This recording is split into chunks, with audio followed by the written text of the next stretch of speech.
Hello guys, എല്ലാവർക്കും നന്ദൂസ് വ്ളോഗിലേക്ക് സ്വാഗതം. അപ്പോൾ ഇന്ന് രാവിലെ എഴുന്നേറ്റ പാടൊന്ന് പേടിച്ചു. എന്താ വെച്ചാൽ ദീഷുവിന് ഭയങ്കര വയറുവേദന. രാവിലെ തന്നെ ഒരു 8 മണിയൊക്കെ ആയപ്പോൾ നല്ലപോലെ അവൾ നേരത്തെ വയറുവേദന ഉണ്ടെന്നാണ് പറഞ്ഞ്. അപ്പോൾ 8 മണിയൊക്കെ വരെ ക്ഷമിച്ച് നിന്ന് നോക്കി. പിന്നെ നോക്കുമ്പോൾ കൺട്രോൾ വിട്ടുപോയി. അപ്പോൾ പിന്നെ ഹോസ്പിറ്റലിൽ പോയേ പറ്റൂ.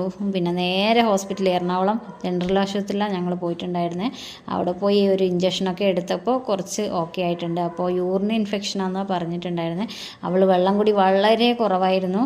അതിൻ്റെ ഇതാണ്. ഒരാഴ്ച മുന്നേ ചെറുതായിട്ടുണ്ടായിരുന്നു. അപ്പോൾ പിന്നെ കൂവപ്പൊടിയൊക്കെ കുടിച്ചിട്ട് ഏകദേശം ഒന്ന് റെഡിയായി വന്നതായിരുന്നു. പിന്നെ നോക്കുമ്പോൾ 2 ദിവസം മുന്നേ തീരെയില്ല, കുഴപ്പമില്ല എന്നൊക്കെ പറഞ്ഞു. അതാ പിന്നെ ഡോക്ടറെ കാണിക്കാതിരുന്നത്. പിന്നെ യൂറിനും ബ്ലഡൊക്കെ കൊടുത്തിട്ടുണ്ടായിരുന്നു. അത് കിട്ടുന്നവരെ വെയിറ്റ് ചെയ്തിരുന്നു. ഏകദേശം ഒരു 2 മണിക്കൂർ അവിടെ തന്നെ ഇരിക്കേണ്ടി വന്നു. അത് കഴിഞ്ഞ് റിസൾട്ടൊക്കെ കാണിച്ച് ഡോക്ടറെയൊക്കെ കാണിച്ചിട്ടാണ് ഞങ്ങൾ തിരിച്ച് വന്നത്. അപ്പോൾ വേറെ കുഴപ്പമൊന്നുമില്ല, നല്ലപോലെ വെള്ളം കുടിച്ചാൽ മതി എന്നാണ് പറഞ്ഞിട്ടുണ്ടായിരുന്നത്. പിന്നെ സന്ദീപേട്ടനുള്ളതുകൊണ്ട് കുഴപ്പമില്ലായിരുന്നു. സന്ദീപേട്ടൻ പിന്നെ 2 ദിവസം കഴിഞ്ഞിട്ട് ഇനി പോകും. അതിലിടക്കായത് നന്നായി ഡോക്ടറെ അടുത്തൊക്കെ പോകാൻ. നമുക്കറിയാത്ത സ്ഥലമല്ലേ, അപ്പോൾ പിന്നെ ഡോക്ടറെ അടുത്ത് പെട്ടെന്ന് കൊണ്ടുപോകാനൊക്കെ പറ്റി. ദീഷു ഓക്കെ ആയാ? ദീഷു ഓക്കെ ആയാ?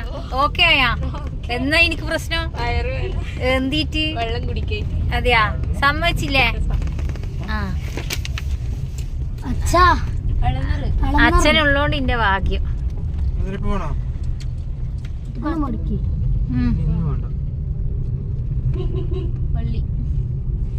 പ്രാർത്ഥിച്ചോ.